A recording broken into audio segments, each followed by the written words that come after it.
Hello friends, हम लोगों का आज के वीडियो का जो टॉपिक है वो है अपने काम पे हम कैसे अपना बेस्ट दे सकते हैं। अपना बेस्ट देना सीखो।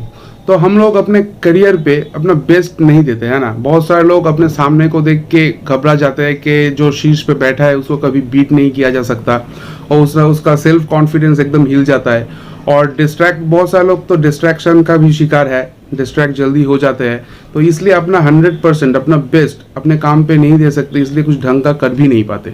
तो ये कैसे पॉसिबल है? बहुत आसान है। तो ये कैसे पॉसिबल है और मैं अपने लाइफ पे कैसे करता हूँ, ये आप लोगों के साथ मैं इस वीडियो पे शेयर करने वाला हूँ। उसके पहले मैं 3 शख्सियत के साथ आप लोगों को मिलवाना चाहता हूँ जो अपने करियर पे, अपने काम पे एकदम शीर्ष पे रहे, टॉप पे, मिडिल पे भी नहीं, एकदम टॉप पे रहे। शारीरिक सक्षम ना होने के बाद भी, शारीरिक तौर पे वो सक्षम ना होने के बाद भी वो अपने करियर में शीर्ष पे रहे।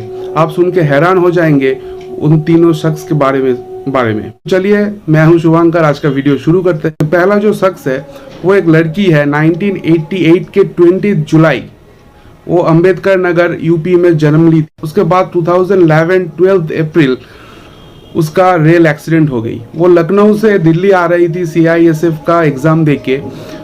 पद्मावत एक्सप्रेस में चढ़ी जनरल कोच पे। उसके साथ बहुत सारे लोग भी थे, लेकिन कुछ रॉबर भी था अनफॉर्चुनेटली।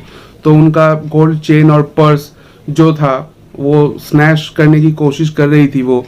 तो वो अपने आप को डिफेंड करती रही, लेकिन एंड पे वो रॉबर जो थे वो उसको धकेल कर पटरी पे फेंक दिया और उसके पैरों के ऊपर से एक ट्रेन चला गया। तो अपना दोनों पैर ही खो बैठी वो। उसका सपना था कि एवरेस्ट जीतूंगी, दुनिया के सबसे बड़े बड़े जो माउंटेन है उसको फतेह हासिल करूंगी उसके ऊपर। इस घटना के बाद भी वो चुपचाप नहीं बैठी। उसका सेल्फ कॉन्फिडेंस इतना था, वो अपना पूरा बेस्ट दिया अपने काम के ऊपर। 2012 से 2014 तक, ये 2 साल के अंदर उन्होंने 7 विहंगम जो पर्वत श्रेणी है पूरे वर्ल्ड पे, उसके ऊपर फतेह हासिल की। उन्होंने जो फर्स्ट पर्वत जीती है वो है Mount Everest in Asia, Kilimanjaro Africa, उसके बाद Elbrus in Europe, Kosciuszko in Australia, उसके बाद Aconcagua in Argentina, Carstensz pyramid in Indonesia. 2019 का 1 जनवरी वो अपना फाइनल समिट किया जो है विंसन इन अंटार्कटिका। तो इतना विहंगम पर्वत श्रेणी को उन्होंने जीत हासिल किया। वो शख्स और कोई नहीं है, वो है अरुणिमा सिन्हा। उसका दोनों पैर नहीं था, वो प्रोस्थेटिक लेग था। उसके बाद भी उन्होंने क्लाइंबिंग किया, ठीक है। तो हार नहीं मानी उन्होंने। वो इंडिया की फर्स्ट लेडी हुई जो प्रोस्थेटिक पैर लेके भी माउंट समिट किया। बड़े बड़े विहंगम पर्वत श्रेणी के ऊपर वो जीत हासिल किया। तो उसके बाद उसको 2015 में पद्मश्री पुरस्कार से पुरस्कृत किया गया था, ठीक है। अवार्ड जीती उन्होंने 2015 पे भारत सरकार की तरफ से। दूसरा जो शख्स है आप लोगों को मिलवाना चाहूंगा वो एक लड़की है। उन्होंने 1965 का 27 सितंबर जन्म ली थी मुंबई पे। उसके बाद उसका रोड एक्सीडेंट हो गया तमिलनाडु पे जा रही थी, उसका रोड एक्सीडेंट हुआ। वो दोनों पैर गवा बैठी उस रोड एक्सीडेंट पे। इसके बाद भी वो अपना सपने को चेस करता है फेमस भरतनाट्यम डांसर सुधा चंद्रन, जिसके दोनों पैर ना होने पे भी, वो प्रोस्थेटिक लेग होने पे भी अपने डांस के करियर में शीर्ष पे रहा है, टॉप पे। इसके बाद मैं एक लड़की से आप लोगों को मिलवाना चाहूंगा और ये लास्ट है, जो है जिसका जन्म हुई थी 1940 USA बेथलम पे। उसका नाम है विल्मा रुडोल्फ। वो पैरालाइज था इन बर्थ, ठीक है।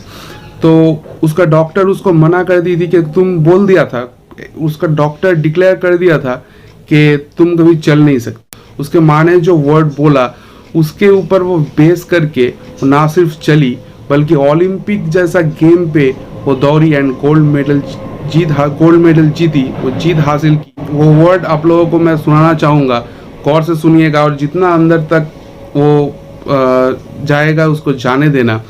My doctor told me I would never walk again, but my mother told me I would. I believed my mother rather than my doctor. वो इस लाइन के भरोसे वो दौड़ी। उसके बाद वो फेमस स्प्रिंटर बनी USA का और वो गोल्ड मेडल जीती। तो उन्होंने अब इन तीनों ने पैर इन तीनों का ही एक ही हाल है, दोनों का पैर नहीं है, एक पैरालाइज थी, ठीक है। तो इन तीनों ने इतना ऑब्स्टेकल्स होने के बावजूद भी, शारीरिक तौर पे सक्षम ना होने के बाद भी, इन्होंने अपना 100% दिया अपने काम पे, अपना बेस्ट दिया और अपने प्रोफेशन पे और अपने मुकाम पे एकदम शीर्ष पे रहा है, पूरा एकदम टॉप पे।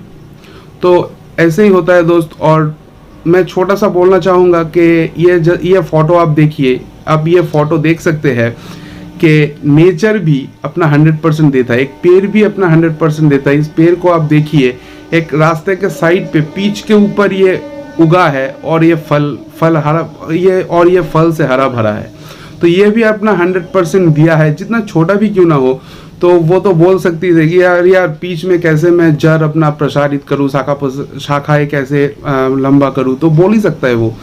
लेकिन उन्होंने भी अपना बेस्ट दिया और फल से हरा भरा है। तो ये देख सकते हैं। तो 100% हम लोगों को देना होगा हर काम पे। हम लोग जो जिस फील्ड पे है, हम लोगों को बेस्ट देना होगा।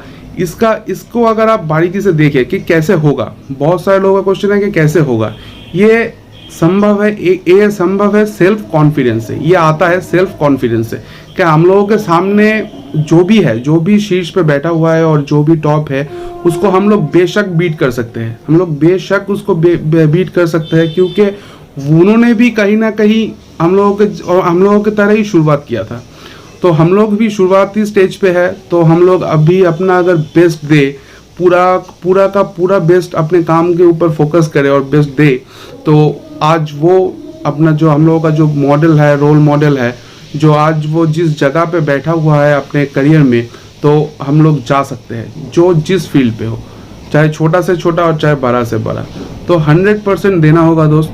100% अगर हम नहीं देंगे तो हम कुछ बड़ा नहीं कर पाएंगे और बाद में हम लोग बोलेंगे कि कुछ भी नहीं हुआ। मैंने ये पहले जो तीनों एग्जाम्पल दिया, मैं इसलिए दिया कि हम लोग तो शारीरिक तौर से पूरा सक्षम है ना।